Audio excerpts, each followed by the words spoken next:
1. Welcome to an hour of Healthmade Radio. Healthmade is a community for natural health seekers where we educate people about common health conditions and share extensive research on the most effective natural health treatments and promote legislation that protects our health freedoms. A core concept belief is in the innate intelligence and healing power of the body, and if properly supported spiritually, emotionally, and nutritionally, it can find its way back to health. Healthmade Radio will bring information from integrative health experts throughout the world. Remember, check us out at healthmade.co. Health is what you make it.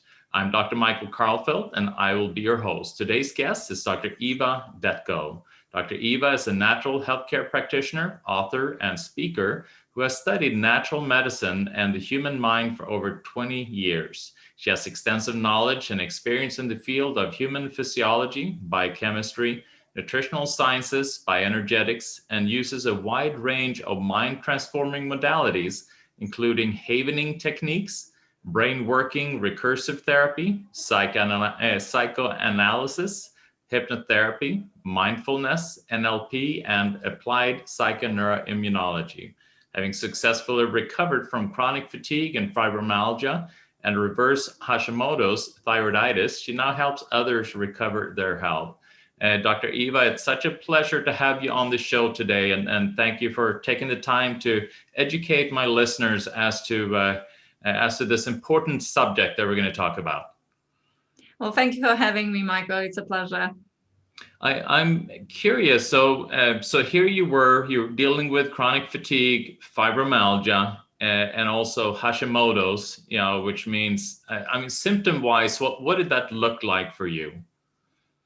Well, actually, it all started with chronic fatigue really came first, and fibromyalgia soon after. Actually, looking back, it probably was really coinciding, but I was definitely more aware of the extreme fatigue symptoms first. And this was following a viral infection. However, the infection itself is obviously not what causes this problem. The infection is this final straw that breaks the camel's back, really. And that's what it was for me. And when I first got the problem, really, before I even got the diagnosis, what it looked like was that I couldn't get out of bed for more than a couple of hours. And I had a lot of dizziness, almost like that kind of, obviously terrible brain fog, terrible fatigue.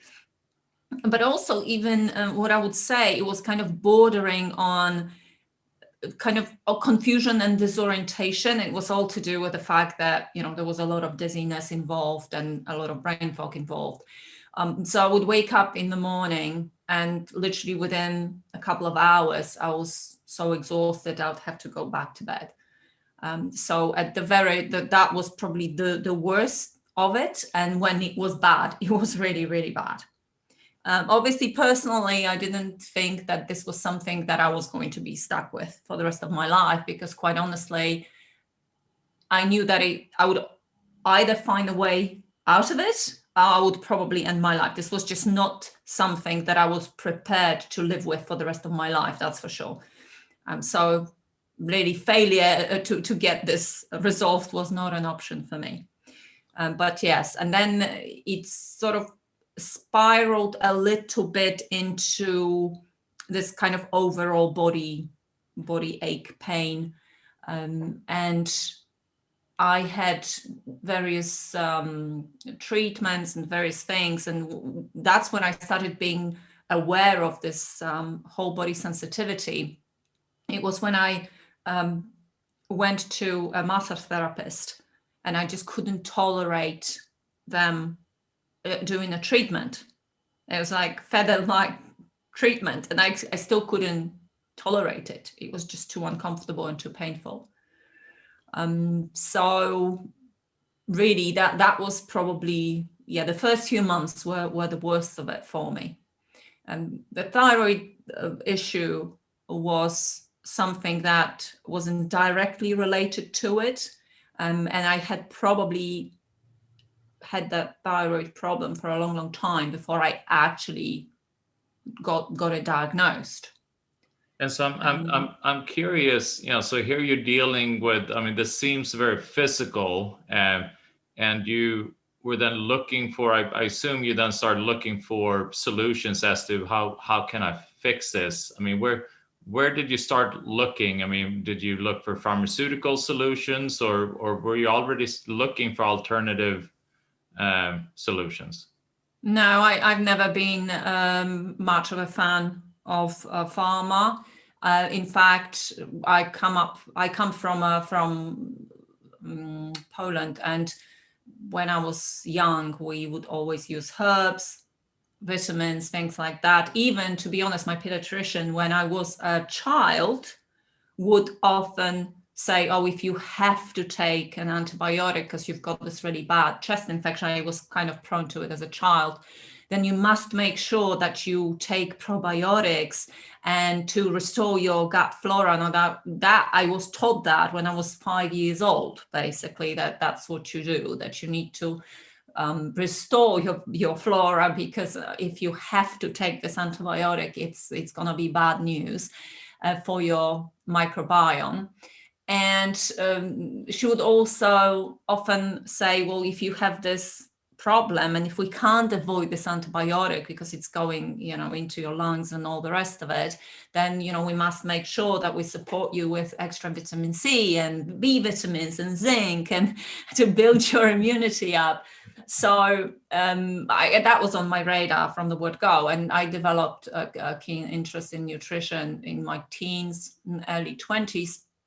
And that's where my whole education in this area of natural medicine started, with nutritional science. That was my first thing that I went towards. So in terms of when, you're asking how I approached it, I'm not saying that, I'm not an extremist. There's time and place for drugs.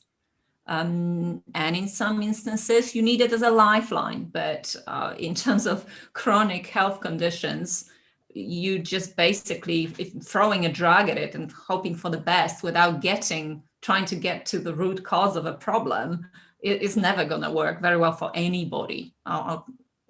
We know that, really. If you don't resolve the root cause, then all you're doing with the drug is covering symptoms. So I was never interested in that, because when I had this problem with chronic fatigue, I already had this interest in nutrition for a while. So to me, that was the first thing I went towards. However, it was really, I knew there was more to it, because I had already been gluten-free. I discovered that I had gluten sensitivity a few years prior to that. So nutritionally, I was kind of dialed in already. And therefore, I knew that there was going to be more to this healing than just tweaking a few things nutritionally or taking a few supplements. But that was, first of all, I tried to dial in a little bit more the dietary side of things, and the gut and that side of healing. But I quickly realized that I was emotionally quite challenged at a time. I was extremely stressed out. In fact, what I said at the beginning is that the infection was what broke the camel's back in the end, is because a few months prior, so 6 to 12 months prior to getting this infection and actually being knocked off my feet, I had been sort of doing a lot of additional training. I was doing my teacher's training, some other training. I was trying to juggle 3 jobs. There was a lot. It was just unsustainable. I just wasn't really... I was sort of in denial that I could go on like this and sustain it. And quite honestly, I was definitely one of these people at the time. I thought I can get away with it because I've got a lot of energy, I can do all these things, and I can get stressed out, and I can go to the gym for 3 hours afterwards and then work it off or whatever. It was just completely ridiculous. So not only was I trying to juggle all these things, but I was also overtraining. So it just completely, that was my way of keeping on top of my stress. But obviously exercise, even though it's great for us and hormetically, if we use it in small or medium doses, it can do a lot for our health. Great. However, if you take it over a certain level, then you're not going to have great immunity because you're going to suppress it. And that's the problem that a lot of athletes have, as we know. So they're not necessarily healthy people. They may be fit, but they're not necessarily healthy people. And so I had it all wrong at the time in terms of where my nervous system was, where my emotions were, and how I was trying to manage it. So literally within a few months of being bedridden, quite soon after, I would probably say within 2-3 months, because for the first few months they tell you, it's not necessarily abnormal to have fatigue after such a sort of bad bout of a viral infection. So, you have to wait it out a little bit. And I kept sort of going back, going, okay, when is this going to go away? When is this going to go away? When is this going to go away? It's been 2 months now. It's been 3 months. So then I had my official diagnosis 3 months after, I think it was, when they said, you know what, it looks like you've got chronic fatigue syndrome. And so then at that point, I thought, okay, well, this is really now, I need to take this matter into my own hands, because clearly I was told that there's not a lot we can do here. Because we don't even have any drugs to prescribe you, to be honest. So, it's just chronic fatigue, deal with it. So even if I wanted to listen to my doctor, which I was very skeptical about to begin with, I wouldn't have had any help from them. So then really I started approaching people like acupuncturists and reflexologists and hypnotherapists. And a lot of those people were telling me the same thing. Actually, the people I was speaking to, I remember within a few days, 3 different complementary healthcare professionals told me, look, your nervous system is all over the place. You are far too stressed out. You've really driven it to distractions, and your adrenals are obviously completely spent. You need to deal with your stress appropriately. If you don't resolve some of those issues and traumas and emotional stuff, you're probably not going to get much better. So that's really where I thought, okay, right, I'm doing it. This is it. I really need to face it. And that's when I actually started. I started with hypnotherapy. And I got hooked on hypnotherapy in the sense that I thought, wow, within 2-3 sessions, I felt like a completely different person. This is a great modality, can do so much in such a short period of time. I have to learn how to do this. I need to do this for myself and possibly take it forward and further into the world. So that was really one of the experiences that put me on the path that I am today, because I went from there and I learned different modalities and techniques to get the nervous system balanced and get it back online, then the vagus nerve and all the rest of it, because that's absolutely critical to then having good immunity, good hormonal health, and so on and so on. That's part of the journey. Yeah, and that's kind of where you're specialized in psychoneuroimmunology, and it's combining then the mind, the nervous system, and the immune system, and how they all interrelate, and then recognizing then in your situation that your mind and your nervous system, you had all these traumas that were impacting you, and that was kind of, I always tell my patients, the bucket effect. You have all these different layers that fill up the bucket. And then all of a sudden it becomes so full and it starts to spill over, and now you're symptomatic. So, you're dealing with your viral infection or, immune system issue, driving some of the, your your disease picture, but the crucial aspect is to regulate the nervous system, and that's why you become one of the kind of experts in the vagus nerve, and how important that is in regards to being able to heal, being able to have an appropriate immune system response, and also so many other factors that the vagus nerve play a role in. So when did you kind of start to focus on the vagus nerve in itself? Because you obviously recognize the importance of trauma healing and nervous system relaxation and so forth. But when did you recognize the vagus nerve?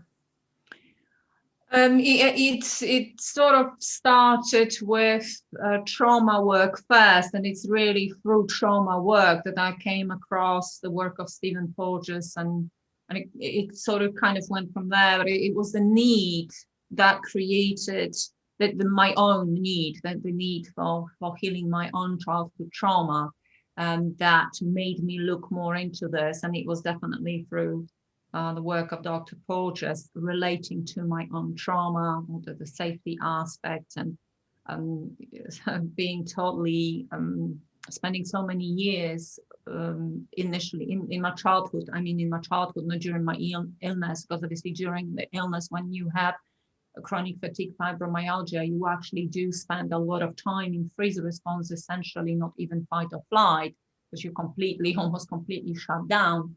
But yes, it was the kind of looking at trauma and then understanding the neurological development, the brain development, and how what happens in those early years really impacts on the nervous system development, and how you get wired for subsequent trauma and for stress. If you have early exposure to stress and trauma, you get wired for it.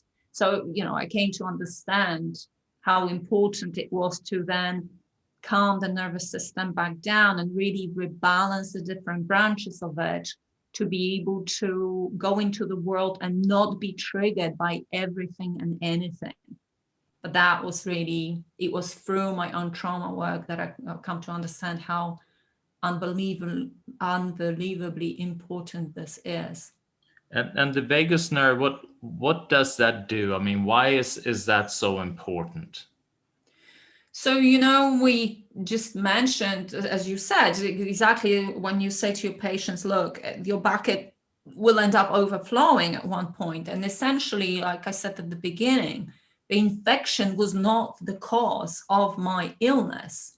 The infection was just that final thing that made the bucket overflow, because we are surrounded by germs, pathogens of different kinds. They're bombarding us 24/7. And how is it that not everybody who comes in contact with, Epstein-Barr, if we say Epstein-Barr plays a role in chronic fatigue or whatever other pathogen, a lot of people come in contact with them. Not everybody responds the same and develops the same problem. The same with chemical toxins. We know our food chain, they're spraying the stuff into the air, toxic metals in the air, toxic metals in our water, loads of stuff in the food chain that should not be in the human body, glyphosate and all the rest of it, right? But how is it that not everybody's affected the same way? The same with EMFs. EMFs do affect everybody, it's true, and there's a lot of independent research saying that the biological effects are pretty much terrible for everybody. However, not everybody will be aware of the impact straight away, and some people develop this electromagnetic hypersensitivity very, very quickly. Yeah. So what we're looking at here is that we all have a different level of neurological, emotional, and also energetic resilience. And it's really that baseline that determines how quickly somebody's bucket is going to overflow, and how much reserve they may have, and how much they will essentially may or may not get away with. So where the vagus nerve comes in is that this is essentially, when we're talking about rest and digest, or what I really talk about, rest, digest, detoxify, heal response of the nervous system, the autonomic nervous system, that's the ventral vagus nerve. So we are only going to be able to heal anything, recover from any illness, have good detoxification, good immune function, good hormonal function, if we are able to activate this part of our nervous system frequently enough, because we're supposed to be spending 90% plus time in that activation, in that rest and digest, detoxify, heal response. But obviously, as we know, this is beautiful theoretically, but what are we dealing with when we're looking around? Everybody's stressed out of their heads. And obviously, recently it's getting worse. And so what that does is that most people these days spend most of their days in fight or flight. So that's the other side of the autonomic nervous system. Or, so that's the stress response. Or even they cross over to freeze, and the freeze is that complete shutdown.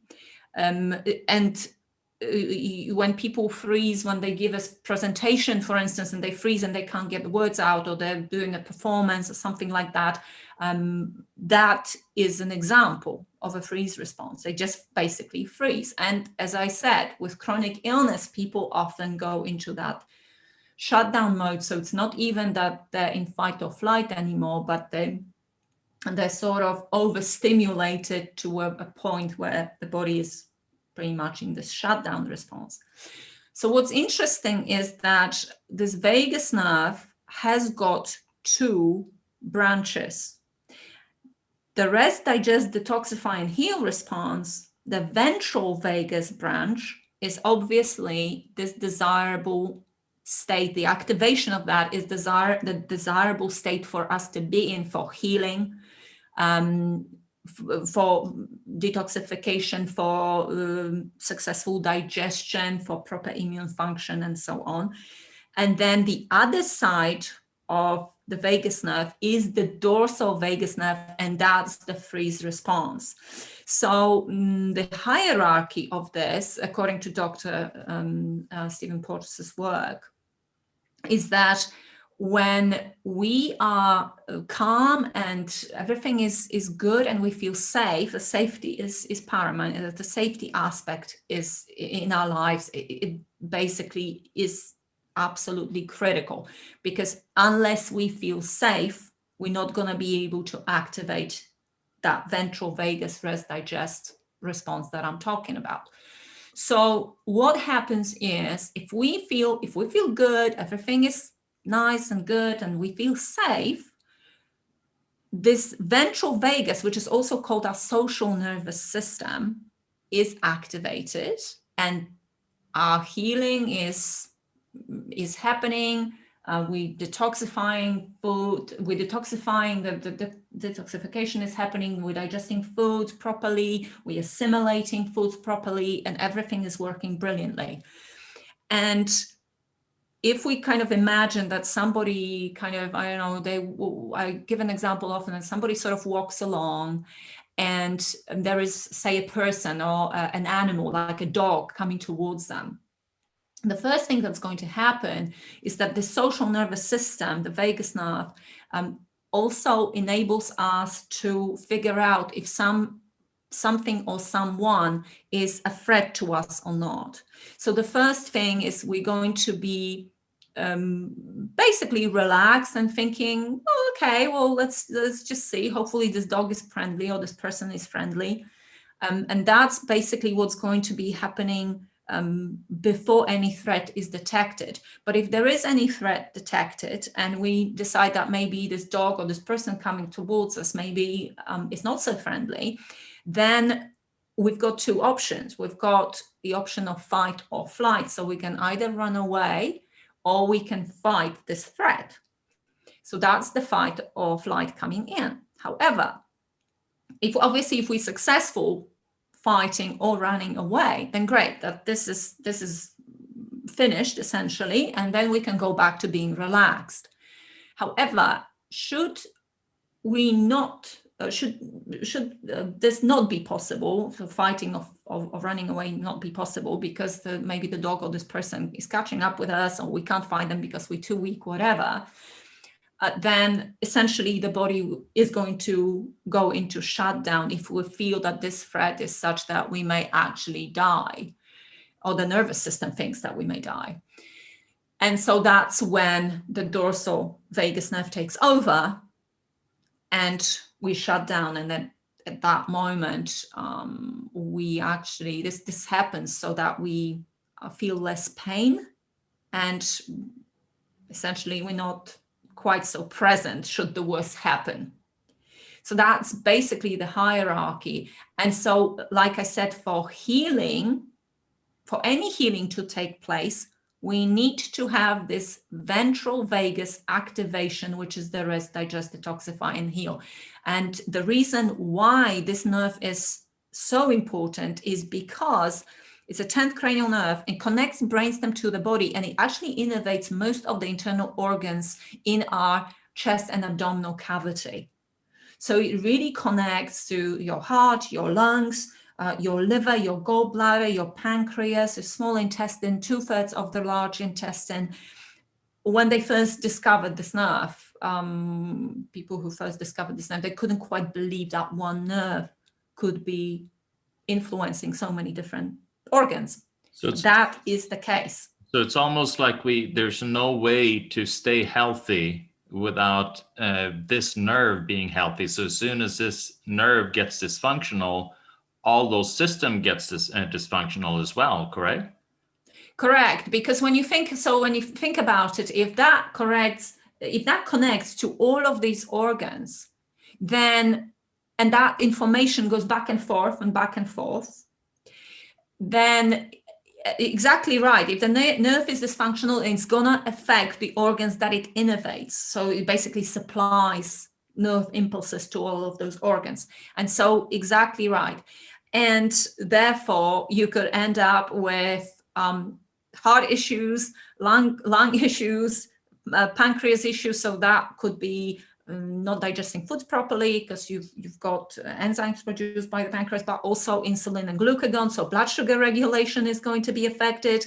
We also have the connection of the vagus nerve to the gut, which is obviously a major immune organ, and then spleen and thymus, other immune organs as well. So then you've got the immunity connection. And obviously digestion, as I mentioned, because in terms of digestion, the vagus nerve supplies the digestive system to such degree that it's about food digestion, but it's also about assimilation of food. It's about detoxification. So we have all of those different roles that this nerve plays. And it's exactly as you said, if this nerve is dysfunctional, a lot of the body will be dysfunctional because of that connection and how many organs it innervates. So if we are dealing with, like diabetes, or we're dealing with leaky gut, or, something that a lot of people are dealing with, SIBO, for instance, it's also, we have an overgrowth of small intestinal bacteria. If you're dealing with those symptoms or those issues, then it's almost like you, in addition to working on it physically, you have to take steps then to heal this vagus nerve and make sure that it's functioning appropriately. It's exactly right, because this is why people are chasing their tails with a lot of symptoms, because they're not looking at this. And there is research that shows, for instance, that 70 to 80% SIBO cases are really a vagus nerve dysfunction. So you could be taking your prokinetics or whatever, you supplements, antimicrobials, whatever you want to do, right? You could be taking it over and over and over, and then you've got it sorted for a while, and then it comes back. And then you've got it sorted for a while, and then it comes back. Whenever you have a situation like that, you're missing a major component, and frequently this component is the vagus nerve and its dysfunction, or rather this imbalance that we have within the autonomic nervous system. So when you are in that place, then you need to then, I mean, so the vagus nerve, like you're talking about, that has to do with the parasympathetic nervous system, which is our ability to, it's kind of like the body's brake. Sympathetic is our fight or flight. When immune system gets very hyper. It's at that inflammatory signals that takes place during the fight or flight. But then the parasympathetic, that becomes then the like you're saying, tissue repair takes place, your digestion is functioning under parasympathetic, your detoxification. So then we also need to look at people that are dealing with all these inflammatory conditions, like autoimmune or chronic inflammation. That must mean then that they are in that sympathetic mode, where they're not able to shift into vagal nerve activation, because the vagus nerve is not functioning appropriately. And you mentioned autoimmunity. So there's two things, very, very important things. First of all, everybody who has been dealing with autoimmunity or has got any knowledge of this knows that a lot of people will talk, you need to heal, about needing to heal the gut. You will never heal leaky gut if your vagus nerve is not online. It's just not going to happen. It's not going to happen. Again, this is going to be one of those things that you're chasing your tail with. And another thing that we know with every chronic illness, what do we have going on? We've got chronic inflammation that's linked to pretty much every single chronic illness that we can name. And the vagus nerve has a major role to play here because it actually puts a brake on chronic inflammation via the cholinergic anti-inflammatory pathway. So again, if that's imbalanced, you will be chasing your tail with this inflammation and it's going to be getting worse. It's going to be getting better, worse, better. But that's very often the missing link with chronic inflammation and with leaky gut is exactly this. It's that imbalance. So if we take something as physical as like rheumatoid arthritis, which is a very inflammatory condition, so working then on the vagus nerve, are you then able to reverse that inflammatory condition that looks very physical in itself? Well, actually, funny you should say that, because there's actually been studies. This is Dr. Kevin Tracy that's done studies specifically on rheumatoid arthritis.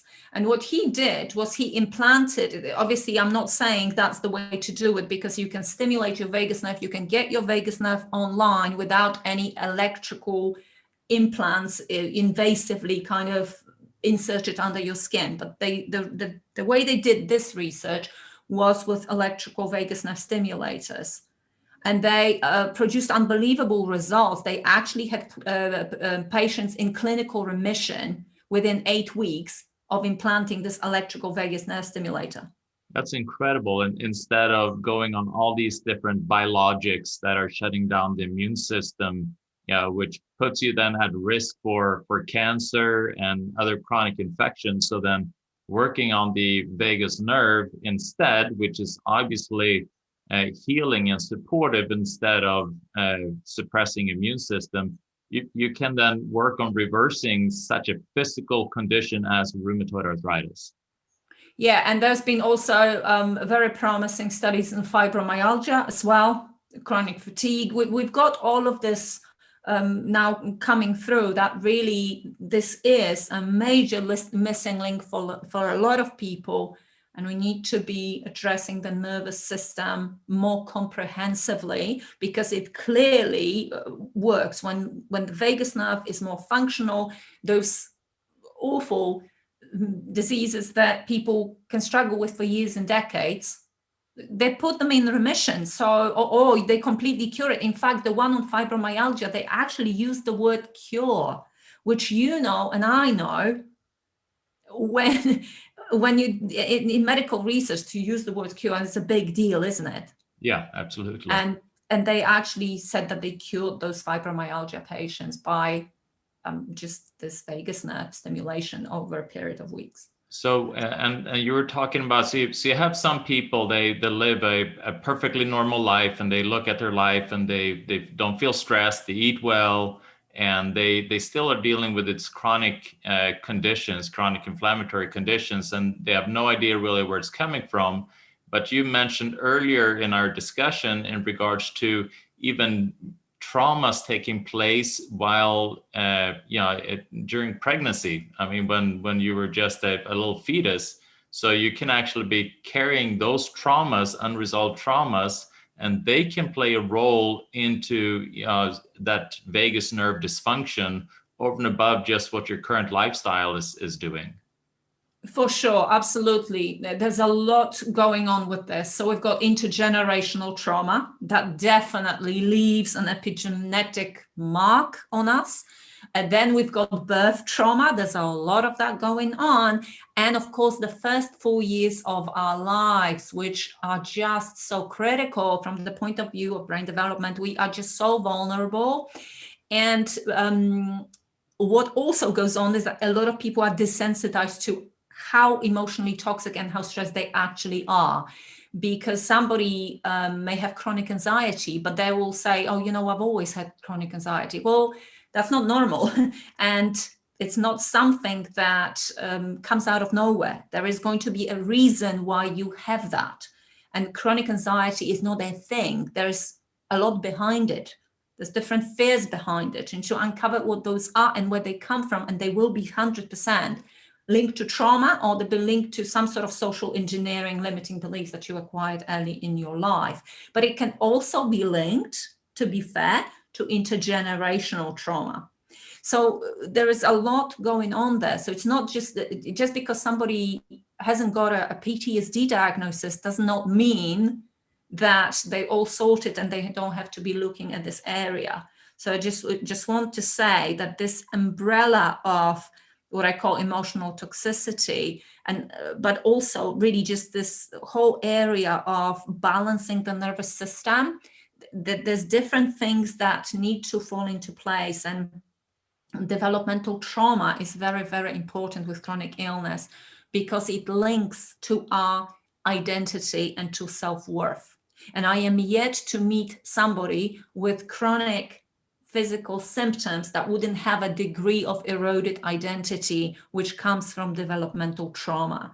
And all of those stresses, even if you don't perceive yourself as super stressed, if you have that background not feeling good enough, or background guilt, or background shame, or that kind of chronic anxiety as well. I mentioned chronic fears, overthinking, feeling overwhelmed. All of those put a stress on your system. And when you feel those things, you activate your fight or flight, which is why I said at the beginning, somewhere in the middle, that actually most people spend most of their time in that fight or flight response, whereas actually what we should supposed to be doing for healing is that we're supposed to be spending most of our time in that ventral vagus response. So that's the issue. So I don't want people to think that, no, I don't feel that stressed. No, I don't think I have any major traumas, because it's not about the major traumas. Major traumas are important to address, of course. If somebody has got a PTSD diagnosis, then yes, we've got ways to heal this and it needs to be healed.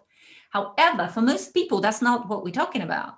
For most people, we're talking about all sorts of attachment adaptations, all sorts of insecurities, all sorts of emotional conflicts. So unless your mind is perfectly still and you have this complete peace, and you have like looking forward to your future, and you feel really positive about your future, and you don't have anything like hanging over you in the background or in the back of your mind, and you don't have any conflicts where you just feel conflicted inside your head, and you can feel peace and stillness, unless you can feel that peace and stillness and safety, you most likely are activating fight or flight most of the time. This is the subtlety of it. A lot of people don't appreciate it. There is a very, very fine line between being in ventral vagus and crossing over to fight or flight, because you cannot be a little bit safe. You either feel completely safe and calm, or you don't feel completely safe and calm. It's not a dialogue, what's the word I'm looking for? It's not a sort of like a dimmer switch type thing. No, it's an on and off switch. And you cannot be in one You cannot be in fight or flight and feeling calm at the same time. No, you either in one or the other. That's the issue here. So we either completely safe, peaceful, and calm, or there's something coming in, like the little niggle, little voice inside your head telling you're not good enough, or that you're gonna fail, all of those sort of things. Well, the moment that comes in, that you're out of rest and digest, and you're into fight or flight. That's the thing that people really miss. That it's basically something that it's either one or the other. And the moment, the line is very fine, and you can cross it very, very easily, and most people do. And you were talking about that this is kind of like the social nervous system, how we, so social obviously means how we interact with other people. And we're looking at kind of the state of the world right now, that is continually, I wouldn't say people, media is continually putting out fear, through all the different channels, social media, TV, everywhere you're looking, you're being afraid that you're going to be attacked in some way. So you're then going to be in that sympathetic fight or flight. But then again, if there's nothing you can fight and there's nothing you can flee from, then you're ending into that freeze response, which you're talking about being the dorsal aspect of the vagus nerve. And correct, yes. Now all of a sudden, you're then not being able to relate to people, and you're in that freeze response where you can't repair, your immune system is suppressed, you cannot detoxify, you can't absorb your nutrients appropriately. So, I mean, now more than ever, it seems like, being able to activate the vagus nerve and make it functional becomes more important than ever. It's absolutely true. I can tell you two things I want to say to that. Very, very good points indeed that you're making here. First of all, when you constantly flooded, your brain is flooded by stress hormones, it changes your brain, and it's not a good change, may I add. Yes. So it basically, you become more of like an animal. You're not able to process things correctly. You're not really able to rationally think about anything. Just turns you into a bit of a wild animal, and it changes brain permanently. It makes you dumber, basically. Stress makes you dumber. So there's research. So I'm not being funny. This is true. Secondly, what you notice about this whole situation is that people who had a lot of resilience to begin with, which were obviously not that many people, but people who were resilient to begin with, have not really been affected by this whole situation since the beginning of 2020, chaos 2020, COVID-19 84. What they've been doing is they've been using this time to grow, to self-develop. They don't really, they're not that bothered. They're still living their lives. They can still find themselves in all of this. They're not being completely destroyed by it. And that's because those are people who had a level of resilience, that neurological resilience to begin with. However, a lot of people didn't have that, and they were surviving day to day, and they could just about kind of make it day to day with those chronic anxieties, chronic fears, chronic guilt, chronic shame, this and that and the other. And they were okay, just kind of surviving, very kind of on the edge. But the moment something bigger came along that they could not control, it completely pushed them over the edge. And you look how many suicides we've had and how many mental health issues. This is complete. The true pandemic that we have is of mental health issues, and suicides are pretty much the highest that they've ever been. In certain countries, that's certainly true. That's true in Poland, that's true in Japan. So that is basically why we need to build resilience, not just to support our physical healing, which absolutely we do. If we want to support our physical healing, we do need to look after our nervous system. But also, what this resilience building exercise, what that does is, when something comes along that you don't expect, you don't get traumatized by it, because you just get a little wobble, and then you can find yourself in it, and then you're okay, and you can get through it, largely unscathed. But how many people were able to do that? Not many. And that's because people kind of just get by day to day in this kind of emotional, neurological sense. Do you know what I mean? So how would I mean, obviously you need to work then on your post traumas, pre traumas, but are there things that a person can do to strengthen this vagus nerve? Because it seems like if you're on that either sympathetic state or in the kind of dorsal, the freeze state, then your vagus nerve is not really active. So I would assume it's kind of like a muscle that you're not training, and then it becomes dysfunctional. So how can you activate this vagus nerve and make it strong and functional and function appropriately? That's exactly right. It's a nerve, but you can totally use that analogy of if you go to the gym and just train one muscle group and you don't train the opposing muscle group, the opposing muscle group will get weaker and you probably end up with an injury at one point or another. So if you just train your abs and don't do any exercises for your back, you know what's going to happen. You're going to have back problems. So this is the same. So the moment you use something physiologically, in the sense, this nerve, and you fire it and fire it and fire it because it's fight, flight, and you're constantly in that. And then you're not spending enough time in that rest, digest, detoxify, and heal, which means you don't activate that nerve. That nerve is kind of dying down. And then the other side of the nervous system is getting really strong and it activates really readily. Yeah. And yet the rest digest doesn't activate readily because it's not trained to activate readily. So that's absolutely correct, 100%. So one thing that I want to say is that the number thing you do is you throw your television out the window. Okay, that's the best thing you can do right now for your brain and your nervous system. But no, I'm not kidding. It's not about just what you do. So we need to recognize it's about what you don't do, because all this programming, all this social engineering, and all this mind control, because make no mistake about it, media are controlling you. It's mind control. That's what it is, right? So we need to disconnect from that. Okay, just knowing how many cases there were of this thing in whatever state or whatever town. I mean, how does that help you? How does that help you to know that? It doesn't help you to know that. You may as well not know that. Yeah.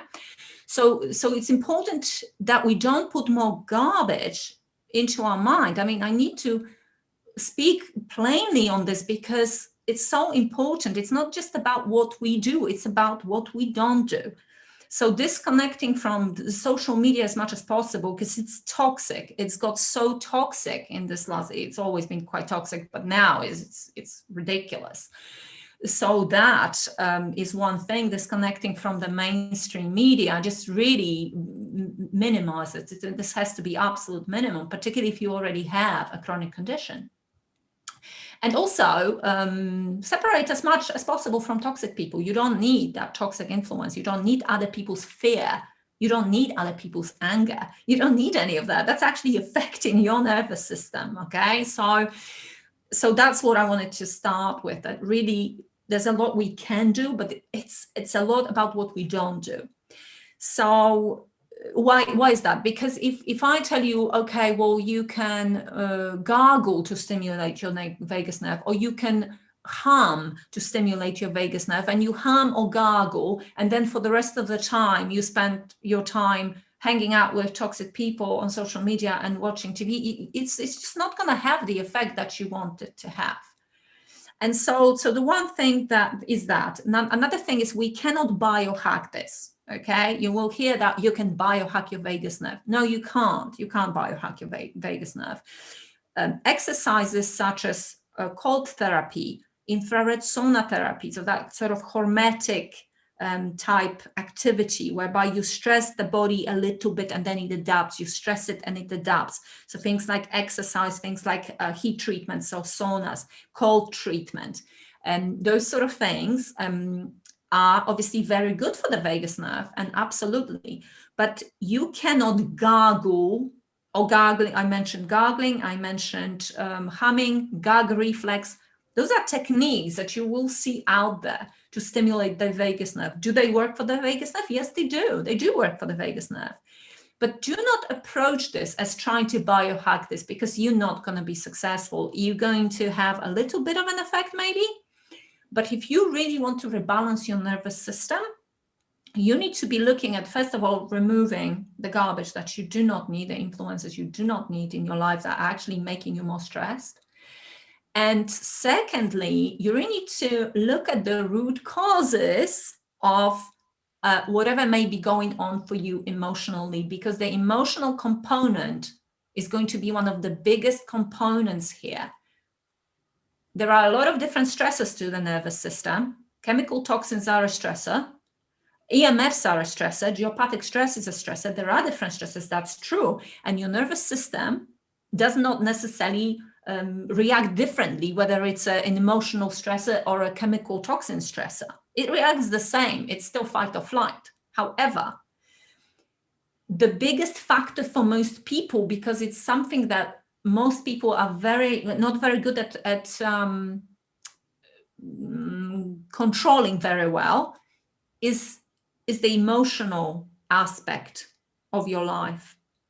So learning to process emotions correctly, not run away, not repress, but actually process them correctly, being able to face them, recognize what you're feeling, why you're feeling it. This is all really important work. Obviously, we mentioned actually doing the trauma work, because once you heal your trauma, that trauma is not hanging over you.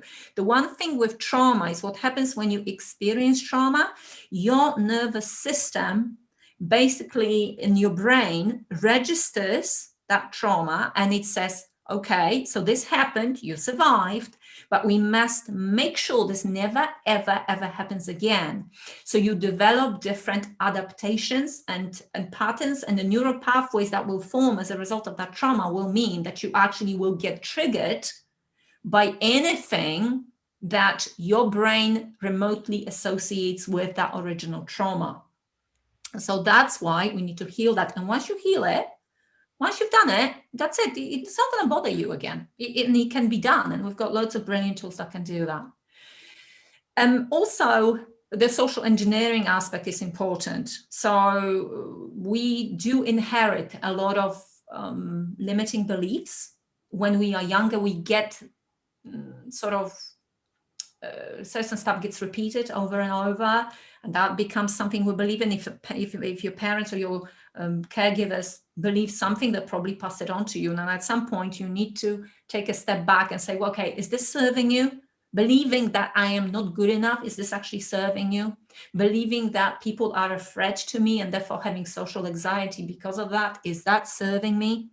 Believing that I need to, in relationships, keep people at arm's length because I don't feel safe, is that serving me? I think not, because obviously these are major causes of this emotional stress that we get. But it takes awareness. Awareness is super important in this process. And then just step by step, having the steps to and the guidance to heal it is helpful. But the steps the things that I'm giving here, they are the fundamental key things that you need to consider when working on this nervous system rebalancing. And then, of course, using tools such as meditation, such as all sorts of techniques that make you feel safe and good, like breathing techniques. If you do long, slow breathing for a few minutes, that's going to activate the vagus nerve, and that's going to actually make you feel calmer. So those techniques are valid. Even the gargling, the gag reflex, all of that, that's very valid. It will help. But do not approach this as I'm going to biohack my vagus nerve. I'm going to biohack I can't stand this word actually, because it's not actually doing people any service. It's doing a lot of people a lot of disservice.